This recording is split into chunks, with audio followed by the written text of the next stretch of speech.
Hello everybody. So this is my Phragmapedium that has been struggling a little bit. This is a hand-power longifolium hybrid and it's been struggling a little bit. And if you can notice here in the pot, you see how all the roots have become exposed as the potting medium has sunk. So I've got at hand everything I need to pot it with, clean it with, organize it with.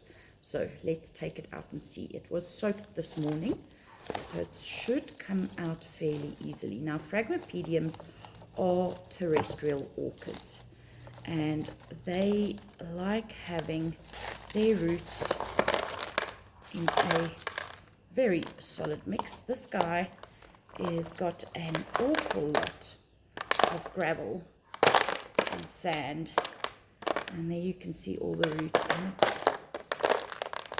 they are mostly healthy by the look of things. Now it's a little bit more tricky to tell with Phragmapedium roots, because Phragmapedium's roots, because they are terrestrial, I'm going to try and get this close enough to the camera. They're brown roots and they're very hairy, and it's the fine hairs on a Phragmapedium's roots, same as a Phragmapedium, lady slipper, that absorbs the moisture and the nutrients, unlike a Phalaenopsis, where it is the velamen, that thick outer layer of the root. So we're going to just clean this out. These roots look very, very healthy. There was charcoal in this mix, which is why it's so black and messy. So I've now done everything that will come out by hand. And now the slightly more tricky exercise starts. A little bit of moss on the top here. Just want to get rid of. Okay, so I'm going to head outside. I'm going to wash this guy off, and I'll be back shortly. Okie dokies, we are back. So there you can see the root ball. It's fairly healthy. There was one or two little rotten pieces that actually just came off.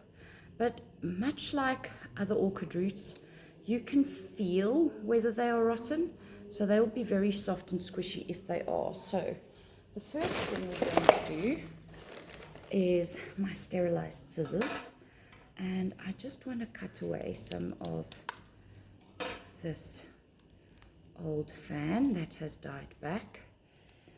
And the very reason why I want to repot this guy is because this new growth is standing up out the pot. It's highly unlikely for its roots to grow down into the pot. So I've got a homemade rework of the pot. Before we get to the pot, 3% hydrogen peroxide. And what the 3% hydrogen peroxide does, we are just going to spray the plant's roots down, give it a good soak with this, is it kills off the bad pathogens, bacteria, fungus, everything we don't want on. And because I haven't got root rot or a rotting of any kind, I am going to spray the base of the fans as well, and you can hear it fizzle away. Okie dokie, so this guy is going to go into this little clean bowl, and it's going to drip dry for a little bit whilst we move this out the way. So I said I've got a improvised pot. So as much as that guy has fairly deep roots from the pot it was in, they like to have their roots fairly shallow and flat. So I have taken a little hanging basket, and I've just cut the top edge. Well, my hubby cut it for me, I didn't. Anyway, so we've cut that off. And for the potting mixture, because this is a terrestrial orchid, we are not going to, just wanted to lie down here. So mixing bowl. Now, they are terrestrial and they don't like big air pockets around their roots. So the first thing going in is the orchid bark from Bark Unlimited, and it's just going to be a good 2 handful, and it's a fairly fine bark. And if you notice, you see those little silver flecks in there? That is something called mica. And mica does have a little bit of extra moisture retention that is not in normal bark. Then we are going to move to this. So this is from Pocon. It's a Dutch manufacturer, and it's their orchid potting mix. Now, this is, I'll show you in my hand, it's basically peat with a few very fine bark pieces in it. And it's basically almost like a normal potting soil. I'm going to give that a mix through. Now, as much as Phragmapediums are terrestrial orchids, and they don't like having their roots in fresh air, they do want a potting medium that drains really well. So in goes the perlite. There we go, that should do it. And I'm just going to give it a nice mix through. And we've got a light, fluffy, airy. I might actually add a bit more perlite into that. So as you can see, it's not a perfect science. I do things by the look and the feel, which is why I use my bare hands. I know it makes for dirty fingernails, but there's nothing better. And science has proven it's good to get your hands into the dirt, same as it is good for you to walk barefoot on a lawn. Okie dokie, so potting medium, pretty much enough in there. Alrighty, now hydrogen peroxide, once it's finished working, is just pure water. So basically this guy is really nicely watered. Now, because I'm not going to be cutting away dead roots and doing anything of the sort, we are now just going to position this guy as best as possible. And I'm going to have to open up these roots a little bit because I'm now going for a wider, flatter pot rather than a deep pot.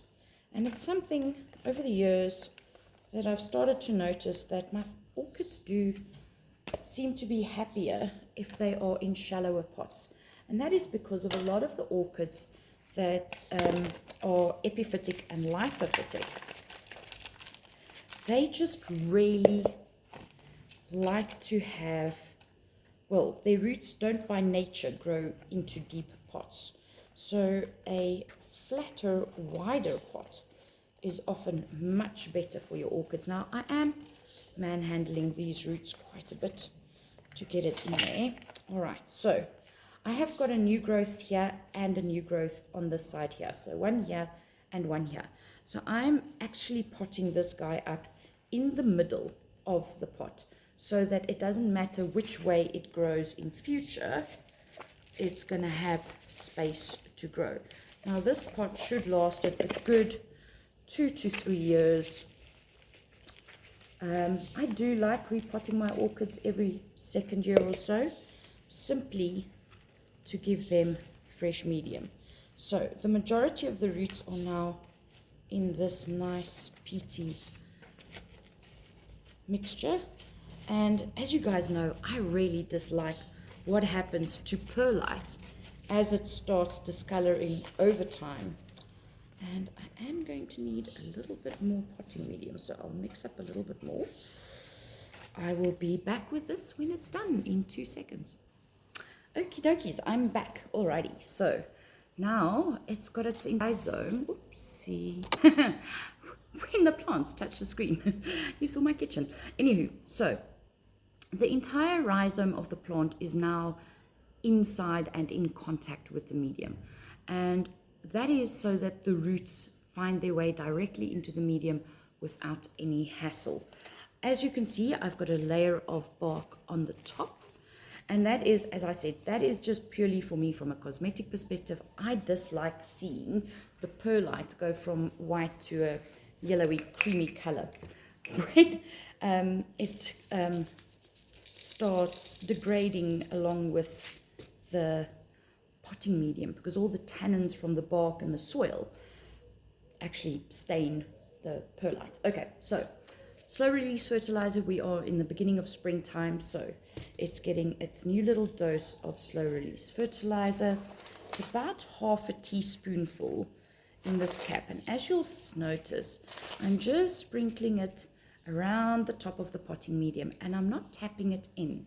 And that's because the whole point of slow release fertilizer is when I water the orchids, obviously with the water it drains all the way through the pot. If you tap your slow release fertilizer into the pot, you're only fertilizing a portion of the plant. So one little Phragmapedium potted up. Now this guy does like a lot more humidity that I don't have in my climate. So here's its old drip tray. So it's a drip tray with pebbles and water in the bottom, and the pot sits on top. I'm going to have to find a bigger one for this guy going forward, but I'm super chuffed with what that looks like. And it's nice and secure inside here. It's not wobbling around because orchids like feeling secure. So the most important takeaways from this is the potting medium you use relates directly to the orchid first, then your environment and preferences. Number 2, we only ever repot orchids when they are in active new growth. I've got 2 new growths on this orchid on the way, and their roots were struggling because it was so high above the old potting medium. And that old potting medium was a little bit waterlogged as far as I could tell, with all of the sphagnum moss that was in there once upon a time gone. So the last thing for me to do, which I won't bore you with, is update its tag with its repot date. And I have one very happy Phragmapedium ready for springtime growing. Have a fabulous day, guys. Bye.